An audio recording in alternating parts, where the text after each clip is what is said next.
Zeev Friedman qui est avec nous peut-être et qui va nous dire quelques mots, directeur de l'association.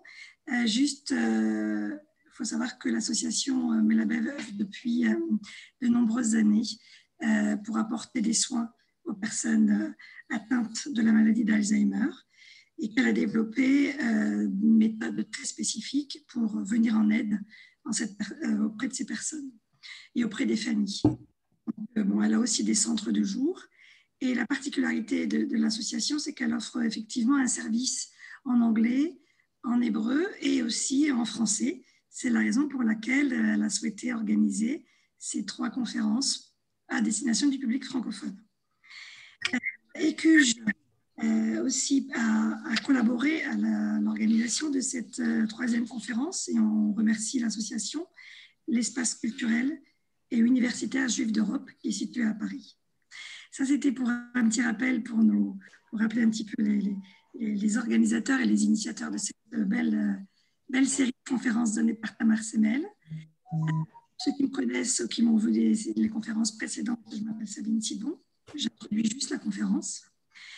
Je voulais aussi vous dire que cette conférence va être placée sous l'aspect pratique, le côté pratique de la relation auprès de ces personnes âgées.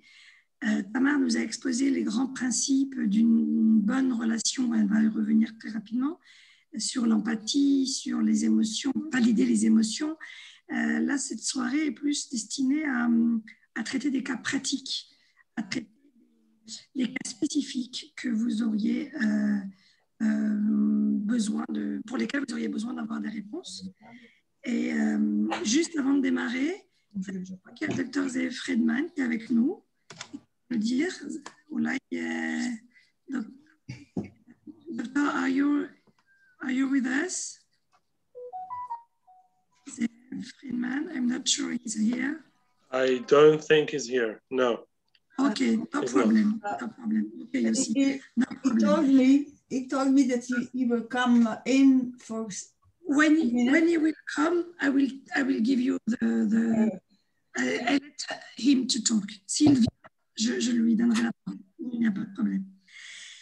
Donc, en fait, donc, comme je vous le disais, cette 3e conférence, merci Tamar de nous avoir permis d'organiser cette 3e conférence, qui n'était pas d'ailleurs prévue, hein, puisque c'est un besoin qui a émané des personnes qui avaient besoin d'avoir des exemples concrets, des techniques pratiques pour améliorer les relations qu'ils avaient, soit avec leurs proches, soit avec, dans le cadre professionnel avec les personnes avec qui ils travaillaient. Tamar, tu as déjà, toi, des sujets qui vont être traités. Par exemple, en fait, tu vas y revenir, bien sûr. Hein. Par exemple, la personne qui refuse de faire sa toilette ou la personne qui refuse de manger, comment réagir ou comment faire face à cette situation-là. Ou bien comment gérer les personnes qui, effectivement, développent une très grande colère. Ou encore comment communiquer quand il n'y a plus de mots. Ce sont un peu les thèmes que tu vas aborder ce soir. J'encourage aussi les personnes qui sont avec nous. Merci beaucoup d'être avec nous ce soir. Je vais oublier de vous remercier, toutes les personnes qui sont sur Zoom. Merci d'être avec nous ce soir. Si vous avez des questions spécifiques par rapport à une problématique, n'hésitez pas à l'écrire dans le chat et on essayera, enfin Tamar surtout, essayera dans la mesure du possible de répondre aussi à vos problématiques qui seront soulevées cette soirée, qui est effectivement dédiée à la pratique et à des cas que vous rencontrez au quotidien. La réunion, je vous ai dit, sera un peu plus courte que les fois précédentes puisqu'elle va durer 1h30. On terminera donc à 22h30 heure israélienne et 21h30 heure française. Voilà, j'attends encore quelques minutes pour que les gens arrivent et puis comme apparemment le docteur avait dit qu'effectivement avait dit qu'il passerait probablement dire un mot, Dr Friedman qui est le directeur de l'association Melabev que j'ai présenté il y a quelques instants. Voilà, donc j'ai commencé oui, une personne qui me dit déjà, en attendant qu'on démarre, il y a eu un autre cas qui se pose, par exemple, comment faire par rapport à une personne qui passe ses journées à dormir. Ça aussi, c'est une problématique. Est-ce qu'il faut le réveiller? Est-ce qu'il faut le laisser dormir? Quelle mesure comment agir par rapport à cette problématique. Tamar, on va attendre vraiment quelques minutes. Il y a Zev, il est là. Ah, Zev est ici, alors on va lui donner la parole. Voilà, docteur Zev Friedman, il est là. Quelques mots aussi. Alors, très bien, c'est parfait. Alors, Zev, if you want to talk. Yeah, you want to say in English and you translate to French, or you want me to say in Hebrew and you translate? I translate in French if you speak English. If I don't understand, you will switch in Hebrew and Tamar will translate.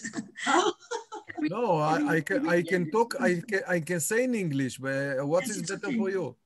No, Huh? I think I can translate it if you speak English. English? Okay. So good evening, all of you. I see 34 participants tonight. Bonsoir à tous. Okay. Go ahead. Et bonsoir à tous. Je vois que vous êtes 34 participants, donc merci à tous. I want to welcome all of you from the bottom of my heart. Je veux vous remercier à tous du fond du cœur.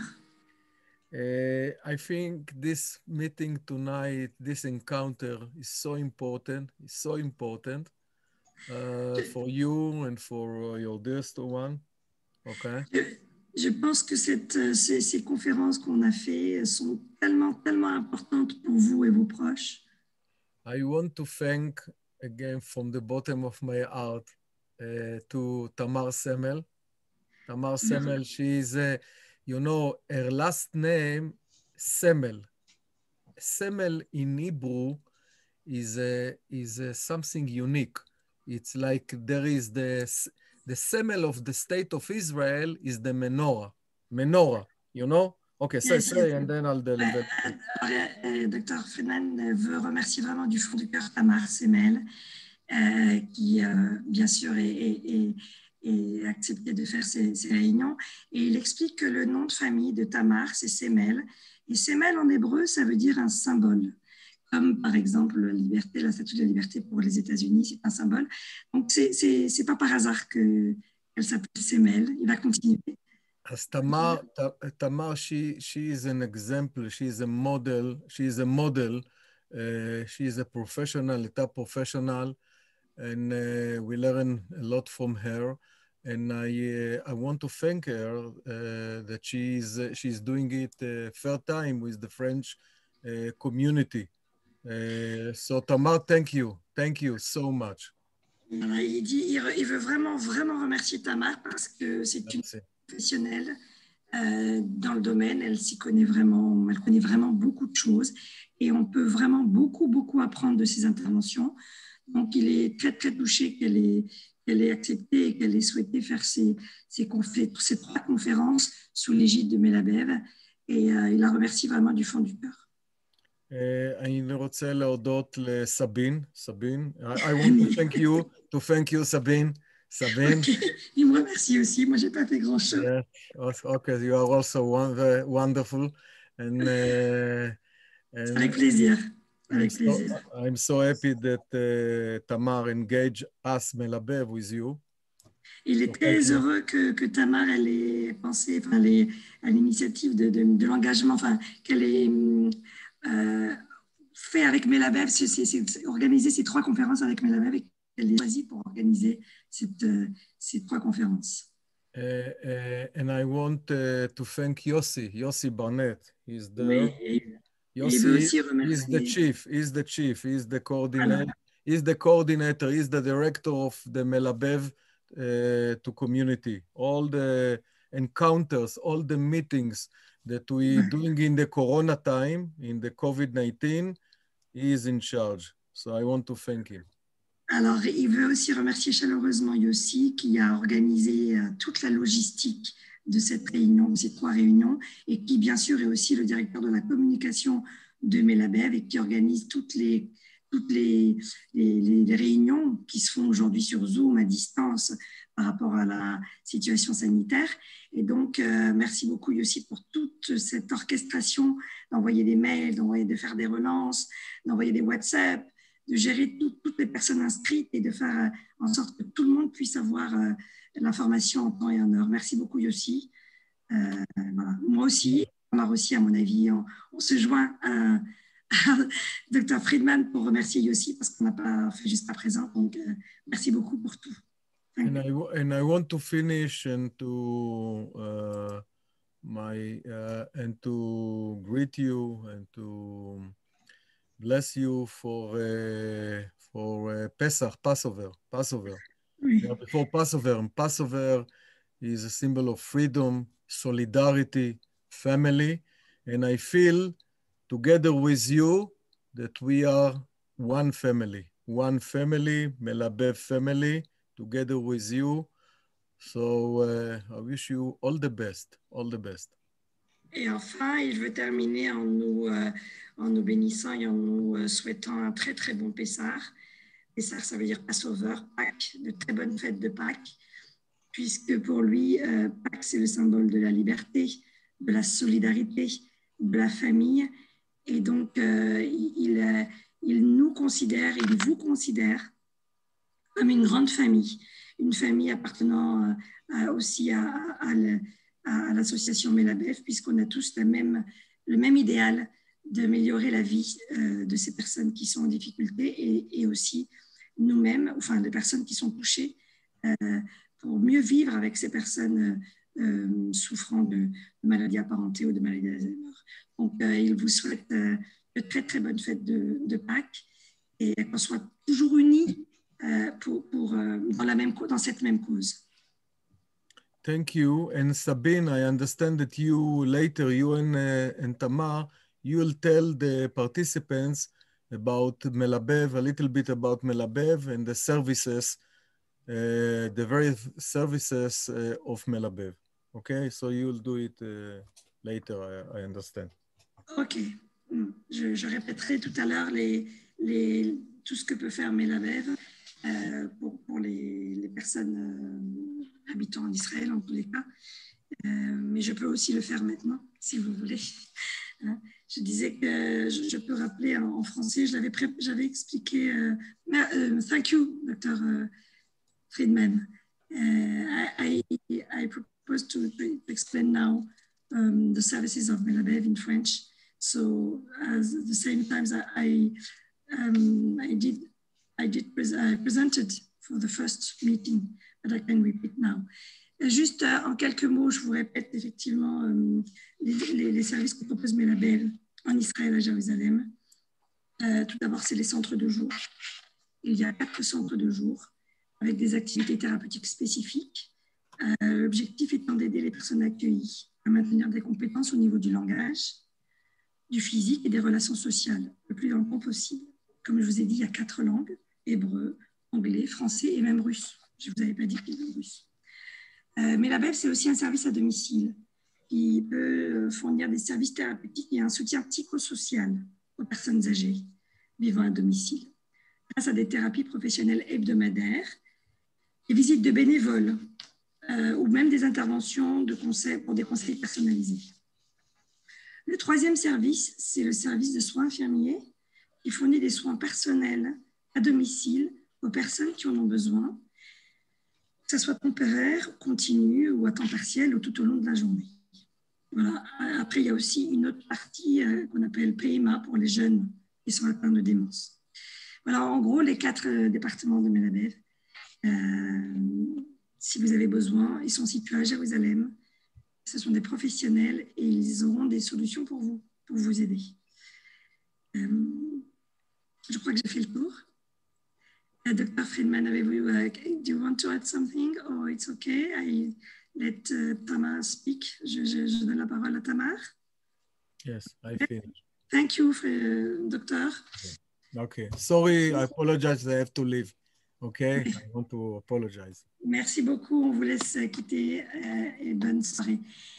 Tamar, merci beaucoup à toi. On te donne la parole. Merci à tous pour votre participation aussi à cette 3e conférence, pour ceux qui ont pris la conférence en route. On n'a pas démarré, on était juste en train de faire une petite introduction et Tamar va démarrer maintenant. Merci Tamar. Elle va faire un petit rappel très très rapide de quelques minutes sur les grands principes de base dans leur relation avec ces personnes atteintes d'Alzheimer et ensuite elle va travailler sur des cas pratiques comme je vous l'ai dit. Merci Sabine. Merci aussi à Yossi. Merci à vous que vous êtes fidèles. J'espère que ça pourrait vous aider. Ce que nous avons fait pendant ces deux conférences et les troisième qui va venir là. Je voulais dire des choses concrètes que si vous voulez écrire quelque chose, si vous voulez savoir quelque chose, écrivez-le sur le chat, mais dans une manière très, je vais dire bref. Ce que je demande, si vous voulez savoir quelque chose sur une personne connue à vous, je vous demande d'écrire son âge. C'est pas la peine, je suis désolée, mais c'est pas la peine normalement d'écrire, de demander des choses sur des personnes qui ont la maladie d'Alzheimer, par exemple 60 ans ou 65 ans. Voilà. Ni médicaments, etc. Je ne suis pas médecin, je suis gérontologue, c'est les sciences de la vieillesse. Et alors, je ne suis pas médecin, mon terrain, ce n'est pas les médicaments. Alors, je voudrais encore quelque chose. Ah oui, si vous demandez une chose précise sur une personne, je ne pourrais pas répondre à toutes les questions aujourd'hui. Je suis pratiquement sûre d'avance, même si j'ai les ambitions de faire autant que possible. Mais si vous demandez, alors je répète, j'aimerais savoir l'âge, son métier du passé, le métier qu'il avait, même une mère de famille qui avait plusieurs enfants, et s'il y a des enfants de la famille. Si vous voulez les noter sur le chat, voilà, ça sera Sabine, il me semble, qui va voir le chat. Et j'ai proposé par thème, je vais quand même dire quelques mots. En effet, les choses de base pour appeler. Après, je sais qu'il y avait des choses qui n'ont pas été comprises au départ. Brièvement, je vais le dire, je vais répondre.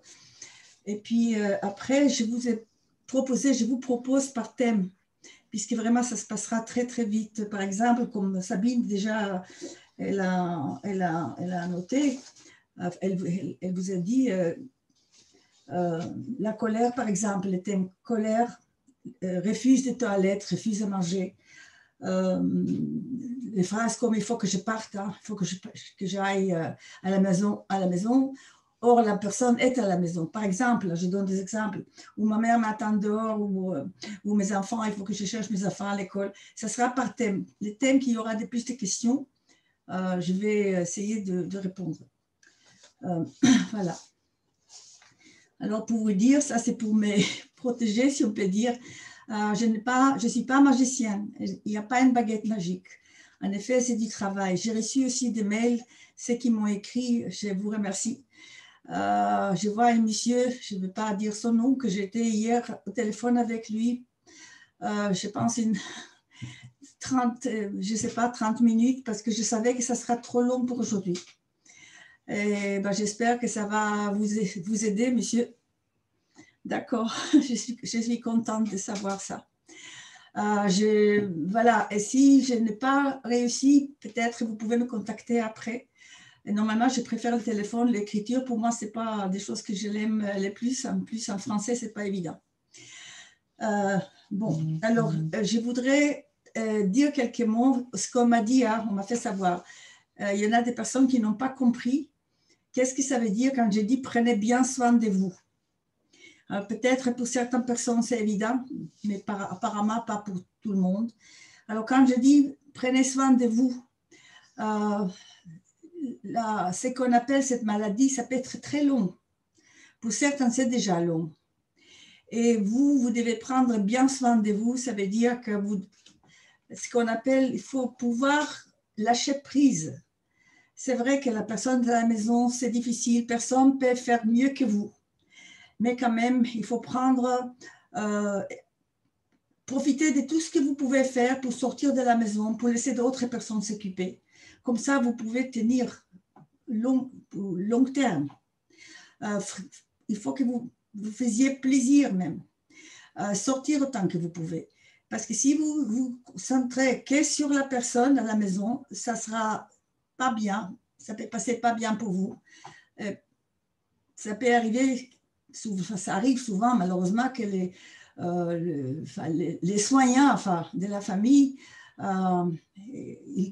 ils partent plutôt que la personne que vous prenez soin. Il faut vraiment que vous vous donnez les moyens de faire autre chose que être avec la personne même. Il faut vraiment prendre vraiment des reculs. Alors, j'espère que c'était compris mieux maintenant. Qu'est-ce que ça veut dire prendre soin de vous? C'est important, c'est très important. Sinon, on perd patience, on est fatigué c'est pas bon. Voilà. Ça, c'était une chose qu'on m'a dit qu'on n'a pas compris. J'ai noté une partie.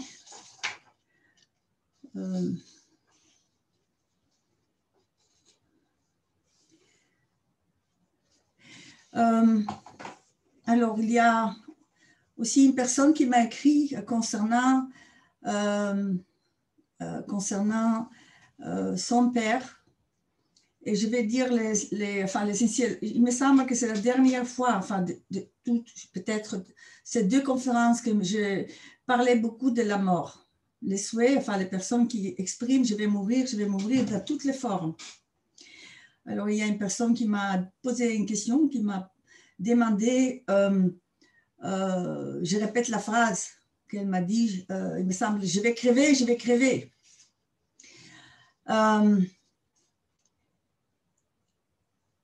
Quand vous voulez, si vous voulez comprendre cela, je ne sais pas, la première chose que j'ai dit, je ne sais pas. Mais si vous avez suivi un peu, quand la personne vous dit quelque chose, je ne vais pas ouvrir un autre débat où je vais lui dire aujourd'hui il fait beau, hein? Je vais aller avec la personne. Je sors d'un point de vue que je ne sais pas ce qu'il veut dire. Je peux imaginer, est-ce que vous pouvez imaginer que quand on est vieux, que quand on a toujours mal, quand on a 80 quelques années, 90, 95, 80, on a mal. Qu'il y a beaucoup de personnes ne sont plus là. Il y a tellement de choses qu'on n'a plus, ce qu'on appelle perte. Et à un moment donné, je répète ce que je disais et je le répéterai. Ces personnes qui sont arrivées à cet âge-là, qui ont vécu beaucoup de choses dans leur vie, à un moment donné, ils le savent, les premiers, que la mort est proche. Quand on est jeune, alors c'est encore loin. Et quand on dit je vais mourir, quand la personne vous dit je vais mourir ou je vais crever, les réponses, je répète les réponses qu'on a parlé la dernière fois, c'est pas encore le temps n'est pas encore arrivé, on veut pas vous avoir à haut, mais si je vais mourir. Pour les personnes qui disent cela, elle sait qu'elle va mourir, ça peut être ce soir, ça peut être la semaine prochaine. Et ça, c'est le fait qu'on repousse ce qu'elle dit. Quand je dis moi aussi je vais mourir, pour elle, c'est la rage, très souvent. C'est ça qui amène la rage ou les replis sur soi. Alors, quand la personne dit je vais crever, moi, je vais lui poser la question, vous voulez crever? Je vous ai parlé, et je vais répéter ça, l'empathie. Il n'y a rien qui marchera sans empathie, sans pouvoir entrer en empathie. Alors, je ne sais pas si je donne une réponse comme ça, parce que vraiment, ça demande beaucoup plus de temps. Mais quand une personne va dire, je vais crever, je vais faire un miroir. Le miroir, je vais exactement, si elle est dans cet état émotionnel, ou de cette peur ou angoisse, sur mon visage, la personne va voir la même chose. Je vais lui dire, vous voulez crever? Vous allez crever? Mais qu'est-ce qui se passe pour vous? Alors, c'est bizarre, cette méthode. On peut dire elle est bizarre, mais ça marche. Elle se voit comme un miroir. Et elle se voit, et là, n'entamerai aucune nouvelle, un nouveau sujet. J'irai avec elle. Je n'essaierai pas de le divertir, dire il fait beau, on va sortir, etc. Non, ça ne marchera pas. Peut-être pour quelques instants, mais après, elle va revenir à la charge. Parce que nous avons parlé des besoins universels, nous avons besoin, nous avons tous des besoins. Alors, ces besoins, c'est pouvoir sortir ce qu'elle a là, à l'intérieur. Le reste, enfin, c'est vraiment un cas, comme on dit, il me semble que la personne s'appelle Simone. Je suis désolée, je ne pourrais pas dire plus, peut-être une autre fois, ou au téléphone, ou un autre moment, mais essayez de synchroniser. En effet, vous m'écrivez que c'est une méthode qui n'est pas facile. Elle n'est pas facile parce qu'elle ça ne sera jamais facile. Mais vous avez les outils. Reformuler, poser des questions et faire vraiment comme vous étiez elle, mais vous n'êtes pas elle.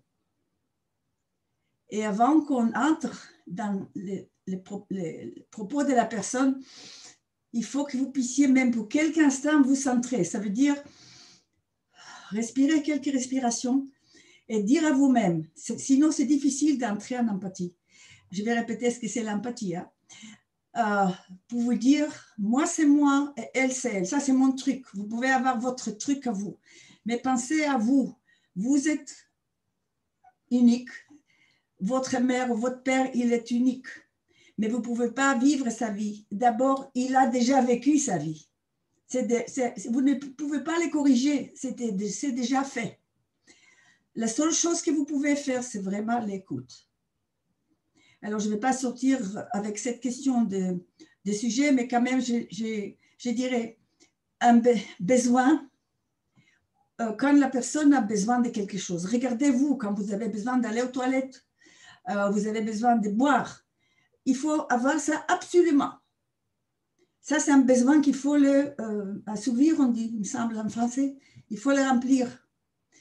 Quand la personne... c'est vraiment le besoin fondamental. Sans ça, on ne peut pas vivre. C'est physiologique. C'est respirer, c'est boire, manger, ne pas avoir les douleurs, avoir la vie sexuelle, être en mouvement, ne pas éliminer. Tout ça, c'est la base physiologique. Alors, quand on a besoin, il faut le remplir absolument. Mais un manque, c'est autre chose. Un manque, c'est comme un seau qui n'y a pas de fond.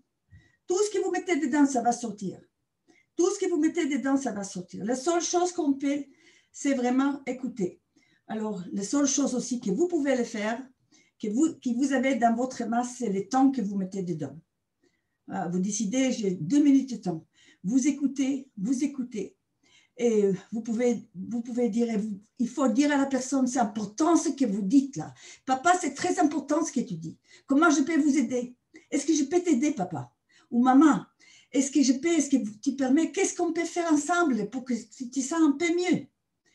Et quand la personne vous dit, bah, je vais mourir, faites-moi mourir, je reviens, je vais crever. Tu veux crever, mais qu'est-ce qui ira mieux pour toi? Comment tu veux voir? Je ne peux pas te faire crever.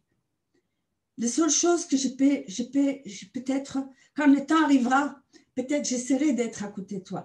Il y a des choses, il faut avoir l'authenticité, la vérité.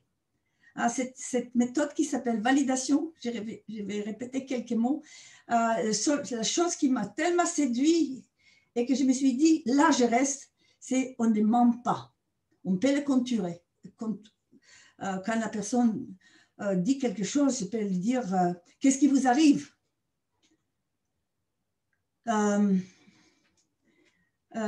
Madame Simone, je ne sais pas si je vous ai répondu, mais peut-être vous pouvez, pour vous tous, sortir de petits trucs, de petites choses de cela.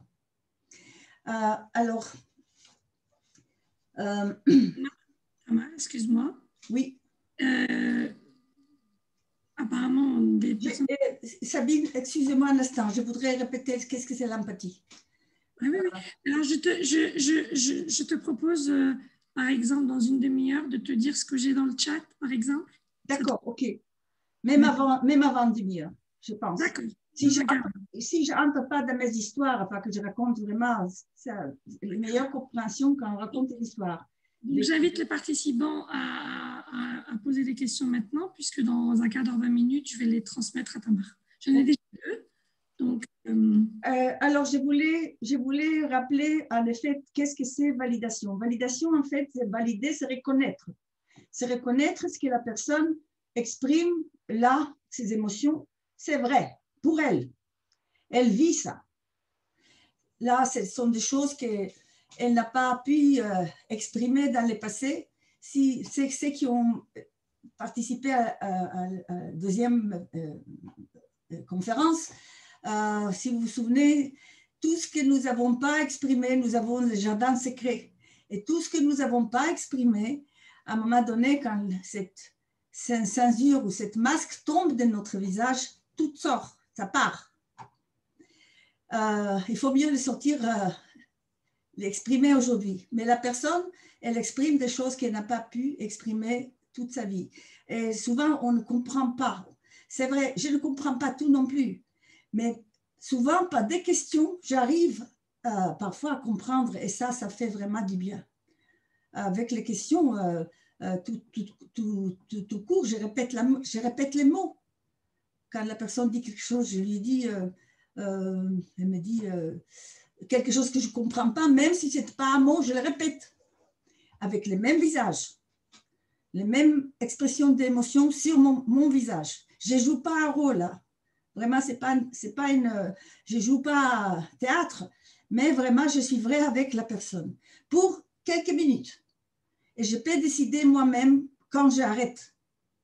Et quand c'est trop, je dis, c'est vraiment important ce que vous me racontez, ce que tu me racontes. Maintenant, je dois partir. Il faut mieux ne pas dire, je vous laisse. Je vous laisse, ça rappelle l'abandon. Et nous étions tous abandonnés un jour à la sortie des ventres de notre mère. Mais l'abandon, c'est une chose que beaucoup de gens ont vécu. Et je dois partir, je reviendrai. Le fait que vous le dites ça, que vous le prenez vraiment au sérieux, c'est ça qui va permettre d'abord que la personne sentira mieux. Et aussi la confiance, ça construit la confiance. Alors, la validation, c'est reconnaître. Et si je peux dire, vraiment un sens très important, c'est il y a une signification. Il y a une signification de ce qu'ils disent. Ce n'est pas n'importe quoi. Même c'est comme on dit, ni quai ni tête. En hébreu, on dit charabia, il me semble. Il y a une raison derrière. Pour les personnes âgées, la personne qui a élaboré Nomified, cette méthode de son propre expérience, elle les a appelés vieux, 2 fois old. Elle a dit à partir de 80 ans, nous on dit aujourd'hui un peu plus bas, enfin 75, 73 même. Des personnes qui ont vécu une vie normale, là, comme nous, comme nos parents, etc. Seulement, ils n'ont pas appris, ils n'ont pas su, comment on dit, développer une stratégie d'adaptation. Ils n'ont pas pu s'adapter. Quand on ne sait pas s'adapter, ça tombe, toutes les pertes tombent sur notre tête quand on vit. Aujourd'hui, il n'y a pas, c'est ma femme qui n'est plus là, c'est mes enfants qui sont partis avant moi, c'est ma maison qui n'est plus là, je n'ai pas de travail, personne, et là, c'est trop. Alors, la phrase vraiment que je dirais qu'il faut pouvoir voir qu'il y a un sens derrière. Comment je sais qu'est-ce qu'il y a derrière? Je répète, je ne sais pas. Souvent, je ne sais pas. Et plus que je suis dedans, plus que je dis facilement, je ne sais pas. Mais si je ne sais pas, je vais chercher.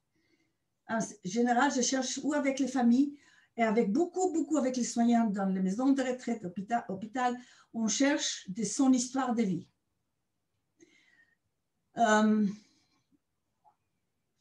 Alors, je voulais dire quelques mots, l'empathie. Sans l'empathie, ça ne marche pas.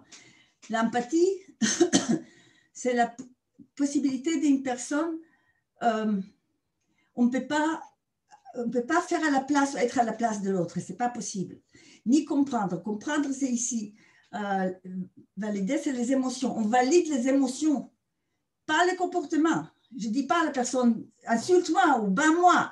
Je lui dis, mais qu'est-ce qui vous arrive? Si c'est la colère. Qu'est-ce qui vous arrive? Quelle colère? Et là, la personne peut dire, elle explose. Il faut que vous soyez un peu plus loin d'elle, hein, pas à côté. Là, elle peut vous dire, oui, ça, si je ne vais pas raconter toutes ces histoires longues, mais oui, comme vous dites, qui es-tu, petite peste, que tu vas me dire des choses? Oui, c'est vrai. Qui suis-je pour pouvoir lui dire des choses? Alors ça, c'est les émotions. Quand la personne, que vous voyez que la personne est angoissée, elle a peur, mon visage sera aussi différent. Quand je vois quelqu'un qui, je dis, oh là là, elle a vraiment peur. Je dis, mais qu'est-ce qui vous arrive? La même phrase. Mais qu'est-ce qui vous arrive? Ça, c'est l'empathie. Je copie. Je reflète les émotions à elle avec mes propres émotions. Comme si, pour quelques instants, j'étais l'autre. Mais je ne suis pas l'autre. Il faut me fier de ça. Parce que si vous êtes l'autre, vous serez malade. Vous serez mal. Et quand vous êtes mal, vous ne pouvez pas aider l'autre. L'empathie, c'est la capacité, en effet, d'une personne de regarder à travers des lunettes. Je prends les lunettes de l'autre comme si on était l'autre. Mais ne pas oublier qu'il y a un tout petit si qui fait la différence. Sinon, c'est vraiment les fusionnels. Là. On devient un. Et la pitié ou on ne peut pas aider quelqu'un avec. Ou quand vous êtes en empathie, je joins la personne. Si c'est votre père, votre mère ou votre femme, je partage avec elle. Même si elle dit n'importe quoi, miam, miam, miam, miam, je fais la même chose. Ou le cri, mais vous criez, qu'est-ce qui vous arrive? Ça ne marche pas toujours. Hein? Mais je ne le prends pas pour moi. Ce n'est pas ma vie. Je ne prends pas, à un moment donné, je peux lui dire, je reviendrai, c'est important, mais je ne prends pas pour moi. Je ne l'approprie pas. Je ne l'approprie pas ce que je vois ou je ressens sur elle. Ça, c'est l'empathie, c'est la plus courte définition qu'il y a. Et je répète et je répéterai, sans que vous, si vous n'avez pas la capacité d'entrer en empathie, ça ne marchera pas. Ça, il y a certaines personnes qui sont nées avec. Mais sinon, ça s'apprend. Vraiment, ça s'apprend. Et ça, si vous êtes entré en empathie, vous allez voir que vous créez vraiment des relations avec l'autre. Même avec les cris, même la colère, la peur, la tristesse. Je vois une personne triste, mais il me semble que vous avez un peu cafard. J'essaie de diminuer un peu ce que je vois. Ça n'a pas l'air d'aller pour vous. Qu'est-ce qui vous arrive? Qu'est-ce qu'il y a? Elle peut me dire, vous savez, mon fils, il est mort à la guerre. Pour elle, c'est comme aujourd'hui. Hein? Elle peut dire ça. Et je ne dirais pas, mais non, mais ne pensez plus à ça. C'est du passé. Ça met la rage. Ou les replis sur soi encore. Je lui dis, mais c'est terrible. Mais quelle personne courageuse je vois devant moi là. Vous êtes encore là pour nous raconter ça. À l'âge de 80, 90 ans, 95 ans. Alors, tout ce qu'elle a vécu, vous êtes encore là. Vous avez le courage. Souvent, elles savent ça. Souvent, vous savez aussi, les personnes entre nous qui ne sont pas jeunes, c'est plus facile parfois de ne plus être là qu'être là encore avec tout ce qu'on a vécu. Ça, c'était l'empathie. Si ce n'est pas compris l'empathie, je vais répéter, mais ça, il faut comprendre sans ça. Vous ne pouvez pas venir à quelqu'un, par exemple, et dire, voir quelqu'un en colère, et dire, ça alors, calmez-vous, vous avez sans doute essayé ça. Vous avez vu aussi ce qui se passe après. C'est encore pire. Ou non plus dans une manière, alors, qu'est-ce qui se passe là? Asseyez-vous. Ça non plus. Vraiment, la seule chose, ça ne vient pas de Naomi Feil, de cette personne, ça vient d'autres approches. la génialité de cette dame Naomi Feil, qu'elle a su mettre les choses ensemble. Alors, maintenant, je suis à vous. Oui. Donc, il y a plusieurs questions en fait, qui ont été posées. Je préférerais, si c'est possible, je répondrai à une ou deux vraiment cas privés au personnel. C'est parce que c'est long. Mais les questions, surtout en thème, enfin, qui peuvent... Alors, parce que tu as demandé aussi les âges. Bon, alors, il y a un thème qui est un petit peu, que j'ai vu plusieurs fois, c'est par exemple autour de la difficulté à communiquer. Par exemple, une personne qui... Je vois devant moi une question qui appartient à la question au sujet de la mort que je viens de raconter. Et tu me dis laquelle tu veux traiter. Ma mère, 81 ans, démence vasculaire, neurodégénérative, phase 1, secrétaire de direction, un enfant, elle est plutôt calme, mais elle utilise des mots comme toujours, rien, personne, tout le monde. Et en fait, elle n'est pas sûre de pouvoir comprendre ce qu'elle veut dire vraiment. Elle a du mal à comprendre, en fait. Ça, c'est une première question. Une autre personne qui a du mal à comprendre aussi, sa grand-mère, qui a 87 ans, atteinte de la maladie d'Alzheimer, qui cherche ses mots, et donc, du coup, elle a du mal à comprendre ce qu'elle dit. Qu'est-ce qu'on fait quand on ne comprend pas trop ce que la personne veut nous dire? C'est la personne qui dit toujours, qui dit souvent les mots toujours, rien, personne. C'est deux personnes. Une qui a une démence vasculaire neurodégénérative, phase 1, qui dit toujours rien, personne, tout le monde. Et j'ai une deuxième question d'une personne qui ne dit pas ces mots-là, mais qui a du mal à comprendre ce que la personne âgée dit. Alors, je peux dire la personne qui demande cela.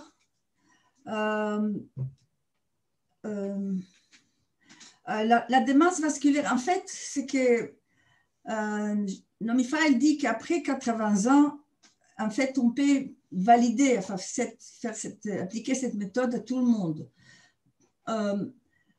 Je dirais toujours essayer vasculaire ou Alzheimer, c'est bon pour faire cette méthode. Après, je dois dire aussi, je peux demander à la personne qui a demandé cela, depuis combien de temps sa mère a été diagnostiquée, parce que ça ne vient pas normalement tout de suite, cette phase-là. Alors, je dirais aussi une chose importante, que dans cette méthode de validation, les seules choses en fait que Naomi Feil a élaboré elle-même, c'est qu'elle a su déceler 4 phases. Ce n'est pas les mêmes phases que le côté médical partage ce qu'on appelle la maladie d'Alzheimer ou la démence.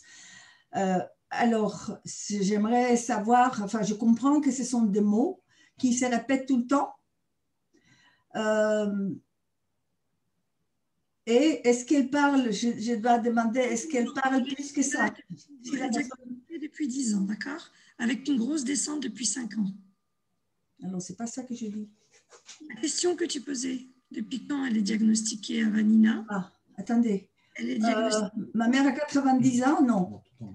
Non, c'est la première personne qui a dit, au début, la première question, c'était Vanina Elion. Ah, Vanina? Oui, qui dit que ça fait 10 ans qu'elle est diagnostiquée et que ça fait 5 ans que c'est vraiment dégradé. Ok. Excuse-moi. Une personne qui parle, elle a des... Je n'ai pas compris depuis combien de temps elle est le cas de deux personnes. J'ai globalisé le cas de 2 personnes. Une personne âgée qui est diagnostiquée depuis 10 ans et qui dit toujours les mêmes mots, et l'autre qui juste, on a du mal à la comprendre. Et les deux m'ont répondu que le diagnostic est là depuis 10 ans. D'accord. Alors, c'est pour moi. Enfin, normalement, on peut appliquer la méthode. Alors, j'ai commencé à dire qu'il y a 4 phases. Alors, brièvement, la première phase, quand la personne entre dans la désorientation, entre dans la démence qu'on appelle mode médical, que je n'aime pas trop. normalement, il y a beaucoup de personnes qui deviennent comme, si je peux dire, c'est pas toujours comme Tati Daniel. Elles accusent, elles insultent. Ça ne veut pas dire que tout le monde fait ça. Parfois, on est épargné de cela, mais souvent, il y a l'agressivité. La personne, cette phase-là, Nomifa, il a appelé malheureusement, c'est des personnes qui sont malheureusement orientées. Alors, pour que vous sachiez, très souvent, elles savent qu'elles baissent, mais elles nient les pertes et elles nient ses émotions. Et quand elles nient, par exemple, quand elles oublient quelque chose, elles accusent l'autre, elles accusent de vol. Il y a beaucoup de symboles dedans. Vous m'avez volé ma bague. La bague symbolise l'amour, peut-être la jalousie. Elle m'a volé des sous-vêtements, les vies sexuelles. Tout ça, ça symbolise quelque chose.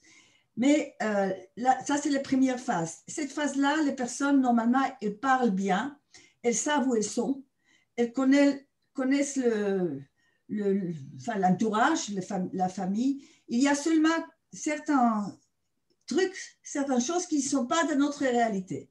C'est ça qu'elle veut dire malheureusement orienté. Ils peuvent dire aussi que vous avez mis de l'eau dans son lit. Or, elle nie le fait qu'elle perde le contrôle sur le sphincter, par exemple. Voilà, toutes les accusations. Et peuvent dire aussi, je suis toujours la dernière, vous ne prenez pas soin de moi. Une maman peut prendre soin de 10 enfants, mais 10 enfants ne peuvent pas prendre soin d'une maman, par exemple. Peut-être vous connaissez ces phrases, peut-être vous avez entendu. Ils peuvent vous rappeler 10 fois, 40 fois par jour. Ça, c'est la première phase. Elles savent lire et écrire. Ils ont même un peu de sens d'humour. Alors, si ces personnes ne sont pas stimulées, enfin pas stimulées, écoutées, et la communication n'est pas vraiment avec eux, on baisse, il arrive dans la deuxième phase qui est désorientation dans le temps et dans l'espace. Et là, c'est très souvent, ils ne vous reconnaissent plus au fur et à mesure. C'est là qu'ils disent, maman est dehors, elle va faire des soucis, pourquoi je ne suis pas là? Ou elle va me punir. Je vais avoir le punir. Oui. J'ai 2 cas qui sont un peu proches de ça. Si tu veux peut-être faire un lien, je ne sais pas. 2 cas qui sont assez proches. Par exemple, une maman de 90 ans qui est médecin, qui a une démence vasculaire, qui s'est aggravée depuis le confinement. Elle reconnaît ses proches encore, mais elle dit qu'elle va bientôt rentrer chez elle. Oui. Alors, moi, je répète les 4 phases. Vous allez trouver des choses que vous connaissez dedans. Mais je voudrais arriver à la 3e phase, qui est la phase de cette personne qui dit des mots que vous ne comprenez pas. Ce qu'on dit aussi parfois, ni tête, ni queue, ni tête. Ça, c'est la 3e phase. Alors, je décris vraiment brièvement les 2e phases. Voilà, et à cette 2e phase aussi, c'est là que la personne dit, il faut que je rentre chez moi.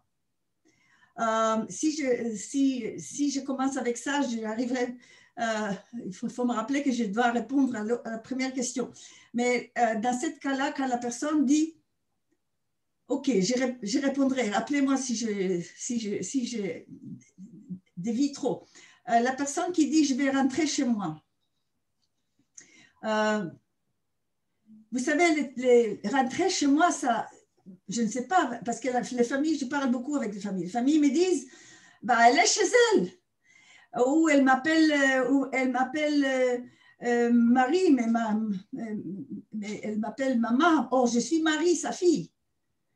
Alors, si je réponds à le fait, je vais rentrer chez moi. La seule chose que vous pouvez dire, c'est que je dis, répétez ce qu'elle dit. Vous voulez rentrer chez vous ou chez toi, ça dépend. Vous voulez rentrer chez toi? Mais c'est où chez vous? C'est où le chez toi? Comment est la maison? Qu'est-ce qu'il y a à la maison? C'est par ces questions que vous pouvez avoir, mais avec empathie. Sans empathie, ça ne marchera pas. Et si vous dites, mais non, vous êtes chez vous, c'est le pire. Ça veut dire, si vous allez, c'est comme que vous êtes, comment on dit, moi je dis ça, c'est comme les vagues. Vous allez avec les vagues. Ah, vous allez avec les vagues. Et sinon, excusez-moi pour l'expression, vous allez casser la gueule. C'est quand vous allez contre. Et qu'est-ce que vous allez gagner? Savoir que vous avez raison, elle a tort. Ça, c'est sa vérité à elle, c'est sa vie. Et je vais rentrer à la maison. Parfois, je demande aussi, mais alors, comment est la maison? Et là, vraiment, laissez-moi partir, laissez-moi partir. Mais vous voulez partir où? Je répète là. Et les enfants, comment sont-ils? Comment ils ont l'air? Je demande les choses vraies. Mais je demande les choses, elle fera ce voyage de vouloir partir à la maison dans sa tête avec moi. Et puis, elle dit, mes enfants sont à la maison, il faut que je fasse à manger. Ah bon? Et qu'est-ce que vous faites à manger à vos enfants? Qu'est-ce que vous faites? Vous achetez où? Ah, j'ai fait ça, je fais la soupe. Ça dépend de quelle origine, de quel pays. Je dois rappeler ce que j'ai voulais dire. Ça, je sors un instant, mais je reviens tout de suite là. La démence, ça vous savez, la démence, l'Alzheimer, désorientation, c'est universel. Quand la personne perd, en hébreu, on dit bina, enfin, vraiment l'esprit. Moi, j'appelle ça l'âme nue. On est tous pareils. N'importe quelle religion, quelle race, on est tous pareils. La seule chose qui change, c'est la langue. La langue des pays. Mais le reste, c'est exactement pareil. Alors, la personne qui dit « je vais rentrer chez moi », et alors là, j'ai posé une question qui est formidable. Qu'est-ce qui se passerait, et ça contourne le mensonge, qu'est-ce qui se passerait si vous ne rentrez pas chez vous là? Alors là, elle peut me dire, qu'est-ce qui peut arriver à vos enfants? Et là, très souvent, il y a vraiment la vérité à elle, pas la vérité, la réalité, très souvent, elle rentre dans la réalité. Ah, vous savez, je suis vieille, j'ai entendu ça souvent, je suis vieille, et mes enfants, ils sont grands, je ne les vois pas souvent. Après quelques instants, elle reviendra normalement à la désorientation. Et en général, elles sont plus calmes après. Elles ont eu le besoin d'exprimer, de crier ces douleurs, ce qu'ils ont. Vraiment, de raconter, c'est un besoin. Exprimer ses émotions brutes, vraiment comme ça sort, et être écouté par une oreille, par écoute exquise. Dans la pyramide de M. Maslow qui a écrit ça, il n'a pas écrit parce qu'à l'époque, c'était 1960 qu'il a élaboré cette pyramide de besoins. Les gens n'ont pas vécu aussi longtemps. Alors, ils ne sont pas arrivés souvent à la désorientation. Alors, je reviens, je ne sais pas si j'ai répondu à cette question-là. Ma mère va à autre chose, rentrer à la maison. Et je demande parfois aussi, mais où est la maison? Quand elle dit, parfois ça peut être, vous savez, c'est la maison de grand-maman, hein? Là où elle est née, là où elle a eu maman avec les pains chauds le matin, tous les odeurs, ça peut être, c'est parfois ça c'est la maison. Et une autre fois vécu, je ne raconterai pas toutes les histoires là, parce que c'est trop long, mais les réponses que j'ai eues, il faut que je rentre, il faut que je rentre, une dame qui voulait aller trouver son mari, et non, attendez, sa mère, excusez-moi, il y avait aussi le mari, et j'ai demandé, et elle est où? Vous voulez trouver votre maman? Mais elle est où, maman? Et là, elle me dit, elle est au ciel, et je vais les joindre. Il faut leur faire confiance, il faut l'écouter. Ce n'est pas la peine de dire que ce n'est pas vrai pour eux. C'est nous qui avons du mal à entendre ça. C'est un sujet tabou. Mais ça, il faut... Et après, cette dame qui m'a raconté ça, après ça, chut, elle est entrée dans le silence. Et je sais que c'était une dame qui était... c'est une aide-soignante qui m'a raconté ça dans une formation.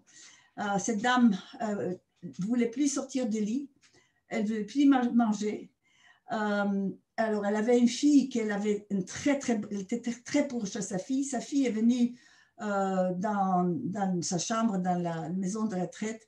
Elles ont trié des affaires et cette dame est partie, est morte 2 semaines plus tard, vraiment sereine. Alors, ce sont des histoires difficiles à entendre, mais c'est une vérité. Hein. On naît et on part, on meurt.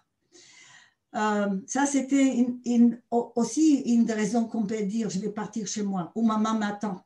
Emma, excuse-moi, je t'interromps. Je n'ai pas oublié la 3e phase, les mots.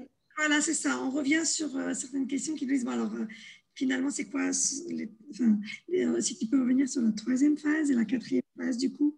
Oui, la 4e phase, c'est pratiquement ce qu'on appelle végétatif. Mais 3e phase, plus que le temps passe, et quand il n'y a pas de stimulation de tout genre, la personne, à un moment donné, la personne ne sait plus dans la 2e phase, dans des orientations dans le temps et dans l'espace. La personne ne sait plus qui est-elle. Elle perd son identité. Elle perd la 2e phase, Tamar, tu parles. Ça, c'est pendant la 2e phase, mais vers la fin.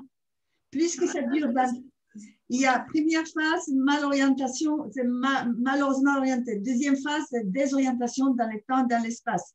C'est là qu'elle va chercher maman, c'est là qu'elle va chercher les enfants, c'est là que le monsieur qui m'a donné, j'allais avoir des coups, ouvre-moi la porte, il faut que j'aille au travail, sinon je te casse la gueule.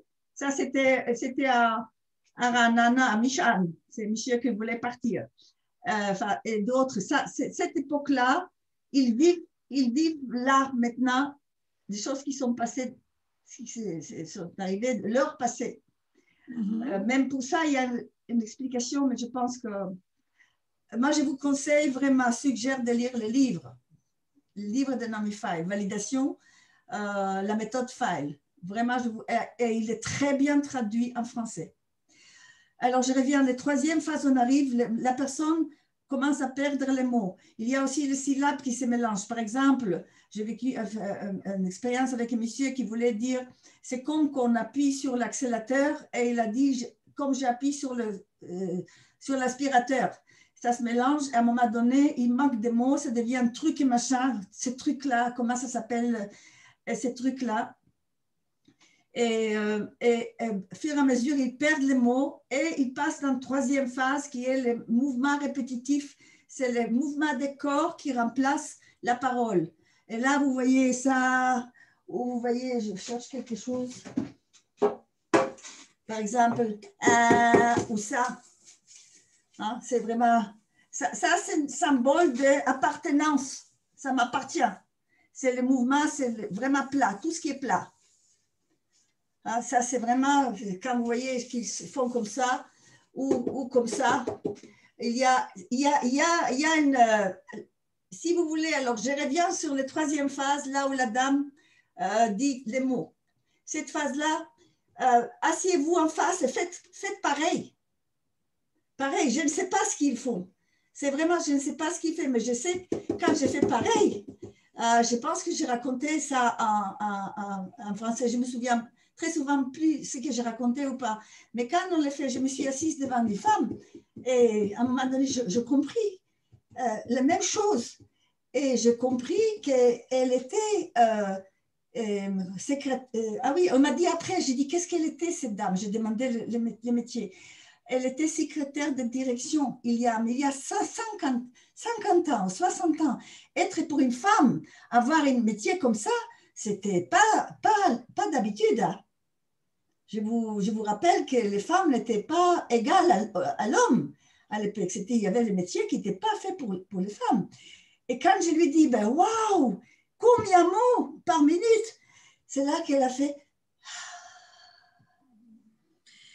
Et elle m'a dit, cet après-midi, elle n'a plus crié. Parce que faire ça dans les services. La personne qui dit toujours rien, personne, tout le monde, a été secrétaire de direction. Peut-être qu'il y avait une dirigée, peut-être, tu comprends aussi. Cette dame-là, vous savez, je reviens au besoin. L'être humain a besoin de reconnaissance et on a besoin de travailler être utile. Ça, je vous envoie voir la pyramide, enfin les Maslow. C'est vraiment les besoins universels. Et je l'ai reconnu. D'abord, elle a travaillé. C'est fait que ça, elle a travaillé. Et je reconnais, je dis, waouh, quel travail! Et c'est là, elle a eu sa reconnaissance. Imaginez-vous toujours qu'on vous dit jamais quelque chose que vous faites bien. même que vous êtes habillé, on s'habille pour l'autre. Hein. À la maison, quand on est à la maison, on est dans le pyjama, on peut être toute la journée. Mais qu'on vous dit... Je t'interromps parce qu'il y a d'autres questions. Je voulais dire pour les mots. Les mots, je ne sais pas. Mais répéter les mots avec les mêmes, peut-être ça marche, peut-être ça ne marchera pas. Mais avec les mêmes attention, les mêmes, la personne qui dit, j'ai vu ça, toujours, je dirais la même chose. Toujours. Vous savez, on peut avoir une discussion entière, ça ne vient pas de moi, hein. Mais je l'ai essayé, je l'ai fait, avec un mot. Si elle dit toujours, suivre son expression de visage et aller avec toujours. Ah, toujours. Par exemple, elle a dit d'autres mots que je ne me souviens pas. Rien. Rien. Comment? Oui, il y avait le mot rien, il y avait le mot personne, tout le monde. Je ferai la même chose. Si vous ne l'utilisez pas, si vous ne le faites pas, si vous dites, bah, c'est fou ça. Oui, ça a l'air, pour moi, c'est le plus bizarre. Hein, je le fais tous les jours. Mais si vous ne le faites pas, vous ne le saurez pas. C'est vraiment, il faut le faire pour, faites-vous quand une personne est là, si vous gênez ou trop timide, mais la personne, vous allez voir qu'elle, vous allez, même, je vais dire autre chose, moi je ne comprends pas souvent, je ne comprends pas, mais elle comprend. Si vous voyez qu'elle a reçu ce qu'elle avait besoin. Et ça, vous voyez, la conversation avec un mot ou la conversation avec une langue étrangère. Je ne sais pas si je vous racontais cette histoire. J'ai parlé les Russes ou les Polonais. Une maison de retraite avec une dame qui était tous les états. Je dis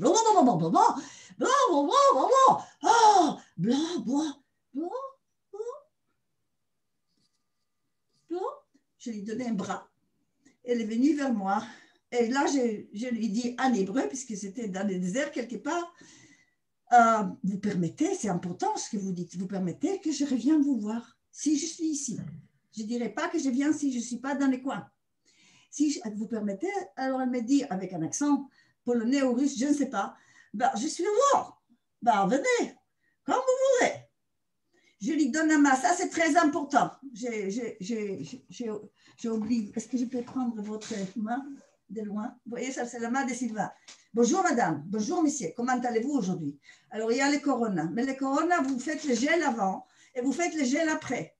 Ça c'est la première chose que vous il y a quand même une personne, excuse-moi de te couper la parole Tamari, il y a une personne qui a le même problème de ce que tu viens d'évoquer, mais donc c'est une maman je crois, et du coup elle dit comment faire comprendre qu'on ne peut pas avoir autant de gestes d'affection qu'avant, parce que ok la main, tu vas te laver les mains, et si la personne a besoin d'être cajolée dans les bras, c'est beaucoup plus compliqué. Donc, j'arrive plus à retrouver exactement la question, mais c'est comment faire, comment lui expliquer, voilà, comment faire comprendre à la personne âgée que la situation sanitaire empêche les marques d'affection. C'est une question qui est posée. Enfin, je ne dirais pas, je ne voulais pas prendre ma responsabilité pour dire de ne pas le faire, mais le corona va terminer, enfin, on espère, hein, pas tout de suite, mais ça va terminer. Moi, je vous dis des choses que je sais que ça marche. Si c'est sa maman, elle va, moi, je le ferai si je suis à côté, mais je ne peux pas vous dire le faire. Si vous savez vous-même que vous êtes testé et que vous n'avez pas, mais je ne peux pas vous dire le faire. Mais même avec la main, les coups de main, quand vous donnez les coups de main, c'est le premier signe d'adulte à adulte. On ne donne pas la main à un enfant, on donne la main à un adulte. Et ça, pour même les personnes qui se disent agressifs, là, il faut que je dise aussi des choses sur les mots agressifs. Ça casse, en fait, là. Ça nous met au même niveau. Alors, je ne sais pas si j'ai répondu pour les mots répétitifs. Parfois, vous aurez, vous le saurez par le fait qu'ils ont eu leurs besoins. Vous allez voir à leur visage, à leur comportement, que ça va mieux. Et vous pouvez le dire il me semble que ça va mieux pour vous. Quand je ne comprends pas, je leur dis aussi, je vous ne comprends pas, mais peut-être nous arriverons à se comprendre un jour. Elle ne peut pas parler, mais moi je peux parler. Je peux lui dire, maman, je t'aime. Si vraiment, il faut que ce soit vrai. Vraiment, maman, je t'aime, mais la situation ne laisse pas. Mais le ton de votre voix, vous savez, en fait, en général, le respect ne passe pas par les noms, madame telle ou monsieur tel. Ça passe par le ton de la voix. Et, oui. Excuse-moi de te couper.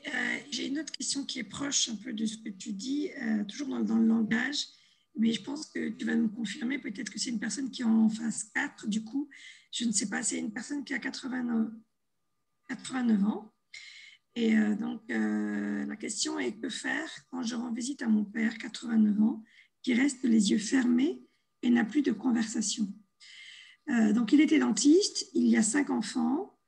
Et alors, à la fois, il ne parle pas, mais quand l'enfant, enfin, quand le monsieur ou la dame, je n'ai pas vu le nom, part, il se plaint qu'il a abandonné, qu'il est malheureux, qu'il est triste, qu'il m'abandonne, etc. Donc, il ne parle pas, mais en même temps, il se sent abandonné quand le visiteur, enfin, l'enfant part.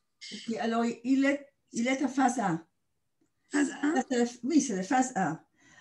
Je peux vous dire une chose que vous peut-être aussi pas facile à croire. Mais parfois, ils ne parlent pas parce qu'ils trouvent qu'on n'est pas digne de leurs paroles. Moi, j'ai vécu ça. J'ai vécu avec comment on dit, la généralisation, l'interprétation, de lire la lecture de l'autre. Mais quand moi, je sais que quand j'ai vécu des choses que quand on parle normalement à la personne avec toute la dignité qu'il a besoin et que la personne sent vraiment que vous êtes, peut-être le mot honnête, ce n'est pas la place, mais vrai avec elle. Peut-être que la conversation sera différemment, ou papa, je vois que vous fermez, que vous ouvrez pas les yeux. Peut-être que vous avez besoin, mais moi je regrette que vous n'ouvrez pas les yeux. Je voudrais bien te poser la question vraiment, mais pas dans une manière infantilisante, mais en manière adulte. Et le fait que quand il dit on ne vient jamais me voir, attention, ça peut être, c'est pas, ça c'est le symbole, je ne peux pas entrer dedans plus, mais les symboles, je donnerai un autre exemple, peut-être plus, une personne peut dire dans la maison de retraite, mais à la maison ça arrive aussi, mais la maison de retraite, il y a plus de monde, et peut dire par exemple, le directeur, je suis toujours la dernière, hein? Je suis toujours la dernière, il ne fait jamais attention à moi. Alors, il faut les voir. Moi, j'ai fait comme ça, égal, comme on fait le compte. Hein? 2 plus 2 égale. Alors, cette phrase-là, égale, mon père n'a jamais fait attention de moi. J'étais toujours la dernière. Il faut voir ça. Quand je parle, il faut connaître, il faut comprendre, il faut connaître des événements de l'histoire de la personne. Même si vous êtes leurs enfants, il y a les jardins secrets que vous ne savez jamais ce qu'il y a en fait vraiment à l'intérieur certaines choses. Et c'est ça qui sort après. Mais première phase, je dois ajouter que les personnes nient leur, comme j'ai dit, ni leurs émotions et ni leur perte. Alors, ce n'est pas la peine d'aller, surtout pas pour dire que tu as peur ou pas aller dans l'émotion. Dans cette phase-là, il y a beaucoup de symboles, les personnes expriment avec beaucoup de symboles. C'est là qu'ils disent, vous m'avez volé. C'est un symbole, vous avez pris l'amour, vous avez pris ma place, vous avez pris ma beauté. Ça, c'est symbolique, mais les questions qu'on les pose, il faut toujours des questions ouvertes. Questions ouvertes, ce sont des questions qu'il y a les qui, le que, qu'est-ce qui se passe, les où, le comment. C'est marqué dans les livres. Je peux aussi envoyer des documents, je ne sais pas où, peut-être chez aussi que vous pouvez prendre de la... Moi, je suis technique, hein. J'ai 2 mains gauche, tout ce qui concerne les techniques. Mais ce n'est pas mon truc.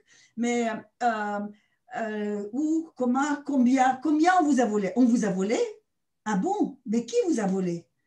Et elle a volé, est-ce qu'elle vient tous les jours ou elle vient 2 fois par semaine?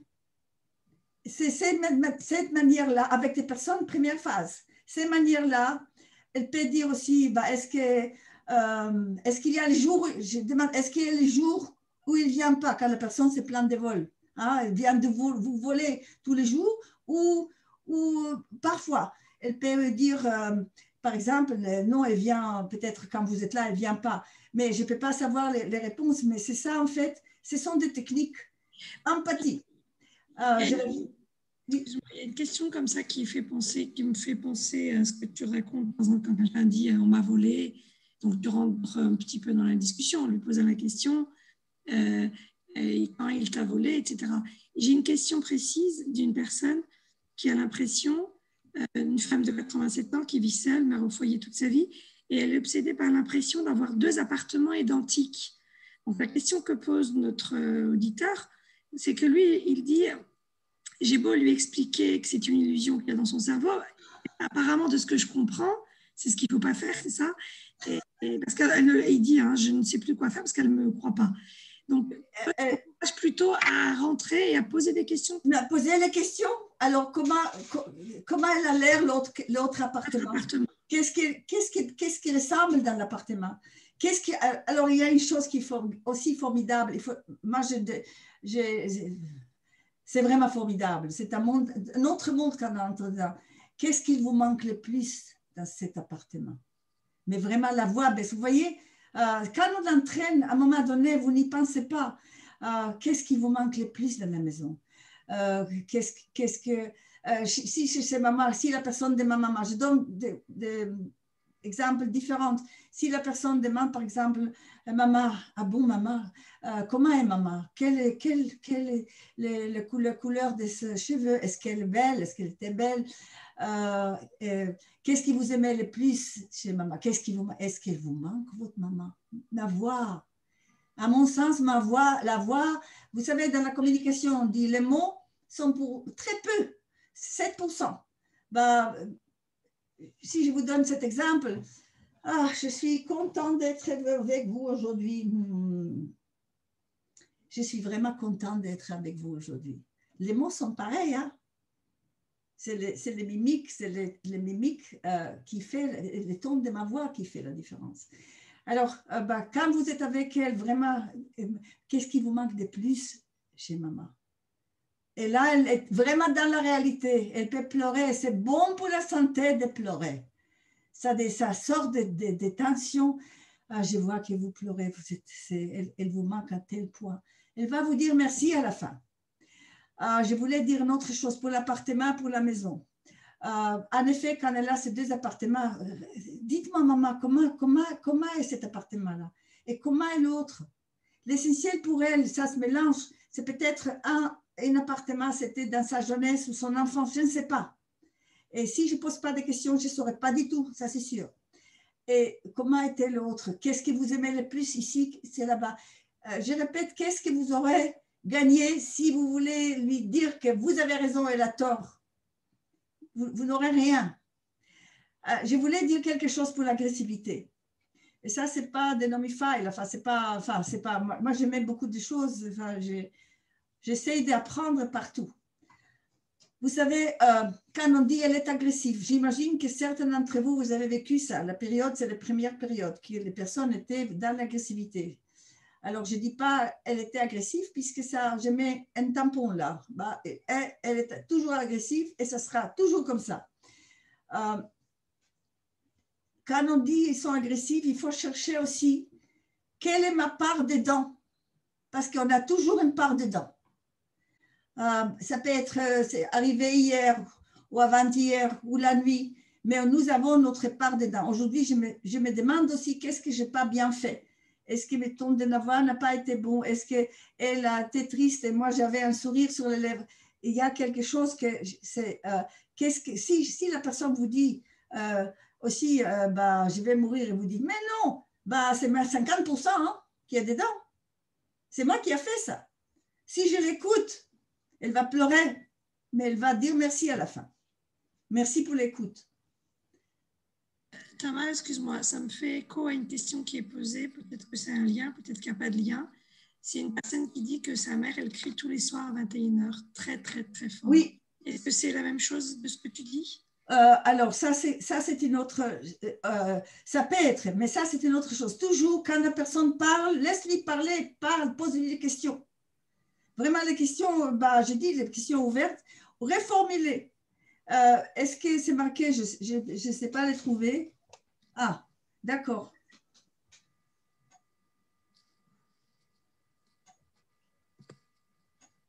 Je lis, hein. Oui, c'est une question qui a été posée vers 8h57. Mais bon, il n'y a pas de détail d'âge. Attendez, je lis.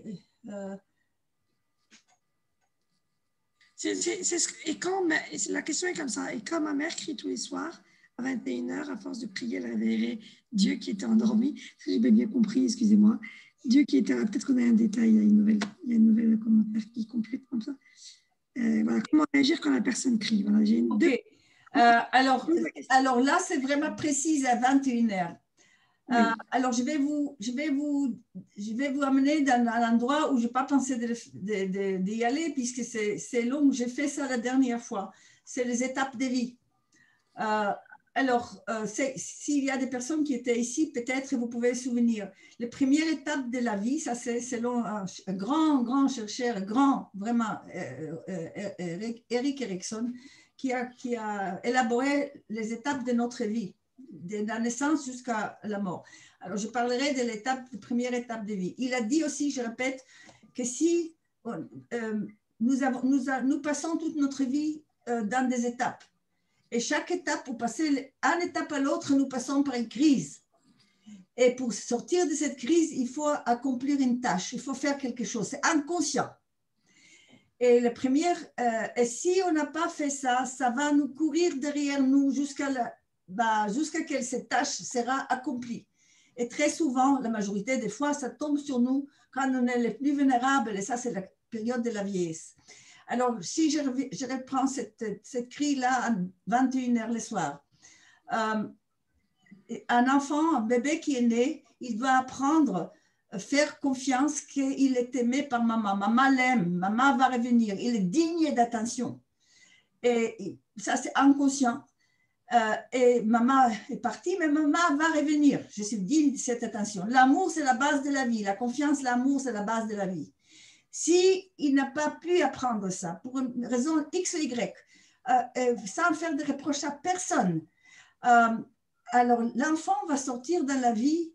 L'enfant qui arrive, c'est vraiment, il sort avec la confiance, vraiment avec la confiance. Je suis aimé, je suis digne d'amour. L'enfant qui n'a pas réussi à sortir dans la vie avec cette valeur-là, il sort dans la vie avec la peur de l'être abandonné, de méconfiance. Je ne suis pas digne d'amour. Alors, on passe par la vie, personne ne fait tout bien. Ce n'est pas possible. Alors, il passe dans la vie et à un moment donné, on devient vieux et désorienté. Et désorienté parce que c'est trop. Enfin, ça, il faut croire ou pas, enfin, dans cette hypothèse, hein, on ne tombe pas par hasard dans la désorientation. J'ai commencé à raconter beaucoup de choses de moi parce que je n'ai pas envie de devenir un Michan ou un EHPAD XY. J'y crois 1000% de ça. Mais ça, c'est moi. Je les vois ça tous les jours. Je vois quand je travaille, je vois mes élèves, je vois les personnes âgées quand je suis dans la maison de retraite et j'ai encore la chance de pouvoir enseigner face à face. Je vais toujours vers les personnes âgées et je fais des entretiens, des conversations avec. Je ne dévie pas, mais je raconte, j'ai enseigné quelque part dans des maisons de retraite avec des sœurs religieuses. Et ce qui sort, alors on peut dire ils ont vécu la même vie, ils ont eu la même chose. Mais apparemment non, parce que c'est l'enfance qui sort là. Ce qu'ils disent, les bribes, ils disent, c'est vraiment de faire des reproches à tel ou tel de leur vie. J'étais à quelle question? 21h. Hein? Allez, 21h. Alors, l'enfant, peut-être, c'est toujours une hypothèse, parce que personne ne peut nous dire, mais l'hypothèse, le fait que vous voyez que vous vivez sur le terrain avec votre papa, votre maman, ou ailleurs. Alors, la personne qui n'a pas pu vraiment avoir cette valeur, enfin, d'acquérir cette valeur, je suis digne d'amour, je suis aimée, voilà, qui sort avec la peur d'être abandonnée. Elle a grimpé toute sa vie, elle a fait sa vie mieux ou moins bien. Ça, c'est le bilan de vie qu'on fait quand on arrive à grand âge. Avant, on fait des petits bilans. Elle arrive, à un moment donné, elle est désorientée, elle est dans les lits, ou à la maison, ou à la maison de retraite, à l'EHPAD, et à un moment donné, la nuit, c'est la mort. La nuit, c'est la peur. À un moment donné, elle ne sait pas où elle est. Et c'est la peur. Et on va vers qui quand on a peur? On va vers maman ou la personne qui a fait le rôle de maman. Quand on a peur, c'est le côté enfant en nous qui a peur. Parce que nous avons plusieurs côtés dans nous-mêmes. Hein, mais c'est le côté enfant qui a peur. Et je cherche maman. Alors, les cris, quand la personne n'arrive pas à crier maman, ou pour des raisons X, Y, ça peut être aussi le côté de son mari. Alors, c'est les cris le père. Et là, moi, je dirais, je ne sais pas si ça va marcher. Parfois, c'est tellement imprimé dedans que c'est automatique, ça devient automatique. Mais moi, je dirais, qu'est-ce qui vous arrive, maman? Est-ce que vous avez peur de quelque chose? Qu'est-ce qui vous arrive? Qu'est-ce qu'il y a? Je ne sais pas ce qu'il y a à répondre, mais je ne dirais pas ça comme ça. J'ai la même ton de voix, même pas crier comme ça, mais mes mimiques seront comme ça. Si elle crie, ah, je crie, ah, mais qu'est-ce qu'il y a? Moi, je dis toujours, essayez. Essayez. C'est comme que j'ai dit à monsieur de Belgique, essayez, elle ne parle pas, mais vous pouvez parler. Dites-lui tout votre amour, tout ce que vous pensez, c'est ciel, que ce soit vrai. Et ils savent quand on ne dit pas la vérité. Je ne sais pas si je vous ai répondu. À 21h, c'est l'heure, quelque part, c'est l'heure de la nuit, ça devient plus calme à la maison, ou plus calme à la zone de retraite, c'est le silence. Et il n'y a plus de télé, il n'y a plus de... peut-être mettre une petite lumière, mais un peu de musique. Mais ça, c'est vraiment en essayant. Une chose qui ne marche pas, peut-être autre chose marche. Et peut-être, je dis, je ne sais pas. J'ai essayé tout ce que je peux. Oui. J'ai une toute petite question par rapport à ce que tu as dit tout à l'heure. Oui. Qu'est-ce que ça veut dire quand tu dis ce n'est pas par hasard que l'on devient désorienté? Moi, j'y crois. J'ai appris plusieurs fois cette, comment on dit, cette étape de vie, de notre vie. Il y en a 8, il y en a 9. Et les fois où j'ai compris le mieux, c'était vraiment en apprenant la méthode de la validation, il y a plus que 20 ans. Il y a des choses que je n'ai pas compris à l'époque, que j'ai compris avec le temps. C'est vrai, elle n'est pas facile, la méthode, mais elle est formidable quand on le fait et ça marche. Alors, moi, je crois de ce que je vois et j'entends aujourd'hui. Quand une personne crie, je vais vous donner un exemple qui n'est pas agréable, mais on parle que de ça aujourd'hui à la télé, à la radio, à l'information. Quand une personne dans les maisons de retraite, je vois Janine qui connaît cette maison de retraite, quand j'entends, je me souviens de la formation que je menais là-bas. Et il y a un aide-soignant qui me dit, ah, cette dame telle, chaque jour, tous les matins, quand on donne la douche, elle crie, ah, pourquoi tu fais ça? Pourquoi tu fais ça? Faites pas ça, papa. Faites pas ça, papa, je vais dire à maman. J'ai dit, tu ne comprends pas ce qu'elle vous dit? Non, c'était rigolote. Tout ce qu'elle n'a pas pu parler à l'époque, j'espère que vous avez compris, il y a un inceste là, avec son père, et ça sort parce qu'on touche, ah oui, ça, j'ai pas, les toilettes, ça, parce que ça sort aujourd'hui. Je parlerai, il faut que je parle de la toilette difficile, parce qu'il y a des raisons derrière aussi. Alors, quand vous savez, à l'époque, cette fillette venait chez sa mère et dit, maman, ou papa, ou oncle Jean, ou je sais pas, il m'a pris là ou là, et qu'est-ce qu'il y avait? Paf! Et il est comme il faut, tu dis pas des choses comme ça de ton père ou de ton oncle. Alors, cette fillette-là, on avale. Mais ça sort maintenant. On n'entre pas par hasard. Quand c'est trop, toutes les pertes de toute une vie, quand c'est trop là, il faut que ça sorte parce que ça nous empoisonne. Et pour pouvoir, il y a des théories qui disent que la démence sert à ça, à pouvoir mourir en paix. La raison pour laquelle que Michael dit dans son méthode, c'est pouvoir résoudre ma vie. Elle appelle ça résoudre, trouver des réponses à ma vie pour pouvoir mourir en paix. Quand vous demandez à quelqu'un, et moi je demande, comment pensez-vous, comment vous voulez mourir? À mon sommeil dans le lit. Et là aussi, je dois répéter peut-être les choses que j'ai dit, que vous étiez là, je ne sais pas. Les personnes qui ne veulent pas dormir dans leur lit, qui dorment dans le fauteuil. Je ne sais pas s'il y a des personnes qui vous connaissez ça. C'est on meurt dans le lit. Alors, si je suis en fauteuil, je ne veux pas mourir. C'est la peur de la mort. Et les personnes avec des pantoufles qui ne lâchent pas les pantoufles ou les chaussures sur le lit ou habillées, c'est parce que quand la mort viendra, je courirai plus vite. C'est fou, ce sont des symboles. C'est fou, mais moi je me suis rendu compte que c'est vrai, puisque quand on attend plusieurs fois la même chose, on dit c'est universel. Ça, c'est Carl Gustav Jung, le grand psychanalyste, disait ça, c'est l'émotion universelle.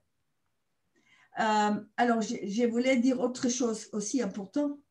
Oh là là, c'est trop dans ma tête. Sylvain, il faut que vous me rappelez. Tu voulais parler des toilettes, de la toilette. Oui, les toilettes. Alors, ça aussi, ça, je ne peux pas les faire ça détailler ici, mais ça dépend. Oui, aussi la colère. Quand si vous avez quelqu'un à la maison, enfin, Métapel en Israël, enfin, les personnes qui aident soignants ou auxiliaires de vie qui va faire les toilettes ou là. Alors, normalement, j'ai demandé aussi de savoir comment on dit, les métiers. S'il y a quelqu'un, c'est en général, normalement, quand on fait analyse, quand je fais ce travail d'analyse des cas, analyse des pratiques avec les soignants, ou je parle avec des familles, je pose tellement de questions de son passé. Alors, en gros, si une personne, par exemple, était militaire ou docteur, médecin, il y a quelqu'un qui a demandé pour les médecins dans ces questions-là, je ne sais pas exactement quelle question, et à cette personne-là, on ne donne pas des ordres. C'est lui qui commande. Il faut changer le langage. Quand la personne qui prend soin, la métapelle et tout, l'auxiliaire de vie vient, on va se laver, mais je n'ai pas besoin de vous. Je suis propre, je ne vous ai rien demandé. Hein. Oui, elle n'a rien demandé. Hein. Mais si je lui dis, si vous permettez, je vais vous donner un coup de main. Il faut barrer les mots toilettes. Je vais vous donner un coup de main pour vous embellir un peu. Est-ce que c'est maintenant ou dans 5 minutes? On est adulte quand on a le choix. Alors, dans 5 minutes, et c'est à vous à me dire, hein, c'est vous à me dire, vous avez tout fait. Alors, peut-être ça ne marchera pas toujours, vous pouvez ajouter la musique au-dessus, mais c'est les personnes qui étaient militaires, professeurs, ces personnes qui ont géré, qui ont donné des ordres. Et je vais vous dire une autre chose, si vous avez des familles, enfin des mamans, surtout maman ou papa qui ont eu, je dirais maman, qui a eu 5 enfants, 3 enfants, même 2 parfois, elle est chef d'entreprise. Quand on a quelques enfants, regardez, si vous travaillez, vous revenez à la maison. Est-ce que tu as fait tes devoirs? Est-ce que tu as fait ce que je t'avais demandé? Tu as rangé ton lit? Ah non! C'est elle qui donne l'ordre. Et on ne donne pas l'ordre à quelqu'un qui est déjà, on lui propose. Alors, comment? Alors, justement, ça me fait penser à une question qui a été posée par un monsieur dont le papa a 79 ans et qui est chercheur en physique nucléaire. Waouh! En physique nucléaire. Oui! Comment, il explique qu'il a acheté, il a commencé à utiliser la méthode de validation. Oui. Ça marche, il est très content. Mais comment, et là je te rejoins à la problématique que tu es en train d'expliquer, comment faire pour l'amener à faire quelque chose qu'il refuse? Par exemple, là, il aimerait l'encourager ou l'inciter à mettre un appareil auditif, mais en fait, il n'accepte pas. Donc, à un moment, pas la peine. Alors, il faut le laisser ne pas accepter, ou il faut l'encourager doucement et revenir à la charge. Comment est-ce qu'il fait? Finalement, il va les trouver dans les toilettes, ou il ne va pas les trouver. L'appareil qui coûte très, très cher, très, très souvent, ce n'est pas la peine. Vous pouvez toujours essayer, mais pour lui, alors je comprends, appareil auditif, si je comprends bien, je n'ai pas lu la question. Ce monsieur qui était chercheur, oui, c'est ça. il est première phase encore. Il parle encore, il connaît ses enfants, il connaît son fils. Oui, oui, apparemment, oui, oui, apparemment. OK. Ça, il explique que la méthode lui a... Oui, tout à fait, il répond. Oui, oui, il connaît ses enfants, il connaît tout le monde. C'est juste qu'il n'arrive pas à lui faire accepter l'idée qu'il doit mettre un appareil. Alors, voilà. Alors, je vais vous dire, je viens de dire déjà 2 fois, je pense, que cette étape-là, enfin, cette phase-là, c'est la première phase, on nie ses pertes et on nie les émotions. Alors, quand on est vieux, on dit, vous savez, moi, je vais examiner mes oreilles 1 fois par an, parfois même un peu plus court que ça. Et le moment que j'aurai besoin d'un appareil, je vais le prendre. Mais il y a des personnes qui disent qu'ils n'attendent pas qu'il a besoin d'appareil, c'est catastrophe. C'est accepter, c'est, comment on dit, admettre qu'il est en train de perdre. Que vous sachiez que chaque perte, il faut m'excuser si je ne vais pas vous faire mal, mais là, les toits, c'est la mort. On va que d'une direction. Et chaque fois qu'il accepte quelque chose, c'est vraiment, je perds plus. Aujourd'hui, je n'attends pas. Il y a des personnes qui disent, vous voyez, les journalistes, regardez comme ils font les lettres de plus en plus petits que les grandes personnes. Ils ne disent pas les vieux, hein. Moi, je dis je suis vieille. Mais personnes qui vraiment, que les grandes personnes, les adultes, ne puissent pas lire. Ils ne voient pas. Alors, ils accusent les autres. Et c'est exactement quelque chose comme ça avec l'appareil. Pour qu'il accepte un appareil, il faut qu'il admette qu'il perde. Alors, tout ce que je vous dis, je ne connais pas les personnes, mais je connais les comportements, ça ressemble au comportement. Il faut essayer vraiment... alors, cette première phase, il ne faut pas entrer dans les émotions. Il faut vraiment parler factuel, fait, et poser la question vraiment, surtout, adulte, avec beaucoup de respect. Il faut respecter le fait qu'il ne devait pas. À mon sens, moi je le fais. Excuse-moi, je suis obligée de t'interrompre. Il est déjà 9h30 heure française et 10h30 heure israélienne. On va bientôt arrêter le... Il y a des questions que je n'ai pas répondu vraiment. Oui, alors il y a deux questions. Ah oui, autre chose. Soit tu réponds très vite, soit peut-être par mail, je ne sais pas. 2 questions qui me semblaient quand même importantes, mais on va être obligé de terminer. Une personne qui dit comment réagir quand la personne ne se reconnaît plus dans le miroir. Quelqu'un la regarde. Et une autre question qui dit, mais il faut alors très très vite parce que Yossi me demande quand est-ce qu'on termine. Et une autre question qui dit, que faut-il répondre quand ma mère demande sans arrêt sa maman? Oui. On lui dit qu'elle est décédée depuis longtemps. Non, oui. Elle demande pourquoi on ne lui a pas dit et pourquoi elle ne l'a pas vu. Donc voilà, 2 questions, si tu peux répondre vraiment en 5 minutes. Alors la maman, j'ai déjà répondu un peu. Il faut aller avec, et tu cherches maman, comment est la maman?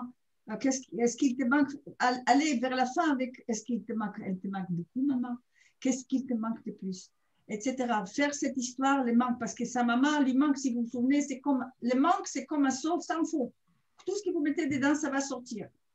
Et chaque fois, ça c'est la manière de faire le deuil aussi. Alors ça, je pense que j'ai répondu au moins partiellement. Et l'autre question, et moi, je n'ai pas fini, il faut que je dise quelques mots à propos de l'autre question, c'était... le miroir. Celle qui se voit dans le miroir et qui a l'impression que quelqu'un la regarde, en fait. Oui, ça, souvent, enfin, comme il ne le reconnaît pas, il ne se reconnaît pas étant cette vieille personne qui est devant lui dans le miroir. Il y a, vous savez, comment on dit, le truc miroir, c'est connu dans la psychologie. La personne ne se reconnaît pas dedans. Mais il y parle. Parfois, c'est vraiment aussi, oui, il dit qu'il faut obéir. Et là, c'est parce qu'il parle à l'autre. Il ne se reconnaît pas dans le miroir. Et nous, on peut parler, poser vraiment des questions. Il me semble la personne dit qu'elle vole ou elle se fâche. La personne qui fait ça, cette vieille personne qui regarde dans le miroir, elle se fâche. Qu'est-ce que tu fais? Qu'est-ce qui te met en colère le plus? Il se voit, il pourra parler de lui-même. Il faut être vraiment très pas compréhensif, mais comprendre que la personne va parler d'elle-même. Qu'est-ce qu'elle se fait? Qu'est-ce qui lui fait mettre autant de colère? toutes les questions ouvertes, posées avec empathie, Et je voudrais dire encore un mot concernant la toilette. La personne à cet âge-là, il y a plusieurs raisons. C'est une des choses les plus difficiles. Aussi, le repas, je n'aurai pas le temps, mais les toilettes, il faut que je dise. Vous savez, à cet âge-là, quand la personne... je suis très franche avec vous, vraiment honnête, sinon la personne, quand elle arrive à cet âge-là, et souvent, c'est pas toujours ça. Souvent, on ne touche plus à mon corps. Très souvent, elle était violée, très souvent par son mari. À l'époque, c'était autrement, c'était le devoir conjugal. Et aujourd'hui, à mon âge-là, on ne touche plus. Elle ne dit pas ça, mais elle va vous agresser. Elle ne va pas vous laisser approcher à elle. Et il y a cette raison-là, il y a toutes ces raisons d'ordre intime. Ça dépend comment elle tient les mains. Parfois, elle peut tenir comme ça et faire comme ça. C'est une personne qui était battue. Vous voyez, ça, c'est des choses qui sont automatiques. Ou comme ça. Et quand elle vous griffe, vous ne touchez plus à mon corps. Je ne veux plus qu'on touche mon corps. Et c'est les histoires que j'ai attendues des personnes, vieilles personnes, hein, comment s'est passée la vie sexuelle, il a fallu, on met le drap au-dessus et on fait, je ne veux plus. Alors, il y a, concrètement, comment on lave quelqu'un qui ne veut pas se laver, parfois même sur le vêtement, sur le sous-vêtement, à mouiller. Après, elle accepte plus facilement d'enlever le vêtement mouillé. Ou avec vraiment aide des musiques. Ou, comme j'ai dit tout à l'heure, est-ce que vous voulez s'habiller ou laver maintenant ou tout à l'heure, c'est à vous à me dire. Il y a tellement de manières, je ne pourrais pas maintenant. 1h30, c'est rien, c'était 1h15, c'est pas grand-chose. J'espère que je vous ai pu quand même donner un peu d'aide, la question, est-ce que je peux vous aider? C'est une question très, très, très utile. Hein. Est-ce que je peux vous aider? Comment on peut faire ensemble que vous soyez mieux? Toutes ces questions-là, mais avec honnêteté et avec vraiment l'empathie, ça sort vraiment de là. Ce n'est pas ici, c'est là. Sans doute, je dirais tout à l'heure, je n'ai pas tout répondu. Non, tu as quasiment répondu à toutes les questions, Tamar. Est-ce qu'il y a autre chose? C'était passionnant. Je me suis permise quand même de donner ton mail, on me l'a demandé sur le chat. Donc, j'ai mis tamar.semel@gmail.com. C'est très bien. Voilà. On a globalement balayé toutes les questions. Merci beaucoup, Tamar. Merci à votre équipe. Merci infiniment pour ton savoir, pour tout ce que tu nous apportes, pour ton expérience, pour ta perspicacité et pour ton dévouement. Écoutez, je ne sais pas comment ça va se passer dans le futur. Je sais que cette expérience-là avec vous, d'ailleurs en Israël, c'est précurseur, on appelle ça comme ça. Il y en a un qui me dit, on n'a pas répondu à la personne qui dort toute la journée. Quand la personne dort toute la journée, il faut lui parler. Il faut lui parler, lui demander qu'est-ce qui se passe. Est-ce que tu es vraiment si fatigué ou est-ce que tu es fatigué de la vie? Les personnes qui ne veulent pas manger aussi, force. Moi, je pose la question, quelqu'un qui ne veut pas manger aussi, est-ce que tu en as marre? Est-ce que tu as assez de la vie? Je ne peux pas t'aider à partir ou à mourir là. Est-ce que la personne qui est confrontée à une autre qui dort toute la journée, est-ce qu'elle peut lui raconter les enfants, ce qui se passe? Est-ce qu'elle peut lui parler de sa vie à elle-même et que l'autre écoute tout simplement? Aussi, ou ça ne va pas l'intéresser? Moi, j'ai dit, il faut parler, nous, on peut parler. Si c'est ma maman, tu me manques, ta voix me manque, est-ce que tu veux me raconter des choses? Est-ce que tu veux ouvrir, ne pas donner de l'ordre, mais pour dire vraiment, leur donner moi, j'ai raconté, je n'ai pas le temps de raconter ça maintenant, mais ma mère, on m'a dit, elle n'ouvre pas les yeux. Ma mère, enfin, quelqu'un a mis le téléphone à côté de son oreille, elle a hoché la tête. Je lui ai dit, maman, tu ne fais pas de bêtises, tu m'attends, j'arrive. Moi, j'étais ici en France et elle était à l'hôpital Meir en Israël. Et elle m'a dit, elle va mourir, elle est en coma. Et quand je suis venue, elle m'a dit, c'est pas la peine d'aller si vite, aller manger quelque chose. J'entre dans la chambre, j'ai dit, maman, c'est moi. Elle ouvre les yeux pour tout le monde, pour mon frère qui était un grand médecin, pour tout le monde, elle était en coma. Et elle me dit, Tamara, tu n'as pas encore mangé. Alors ça, c'est la personne qui n'a plus rien là, coma. Mais elle m'a parlé. Et cette petite histoire-là, ces choses-là m'ont appris qu'il y a toujours quelque chose. En tout cas, il faut essayer. Merci Tamar. Merci Merci à Yossi vous. pour la technique. Merci Sylvain aussi à côté de Tamar. Merci à tous d'avoir Merci, participé Janine, à que je cette connais là. réunion. Janine, merci. Merci de nous avoir fait partager vos témoignages et vos problématiques pour... Vous pouvez noter, enfin, je n'ai pas vu, ça je vais demander à Yossi si je peux avoir Oui, le chat peut-être. oui, il va t'envoyer les commentaires, t'inquiète. Je vois que c'était enregistré. Je vous remercie, Yossi, merci pour tout ce qui t'a...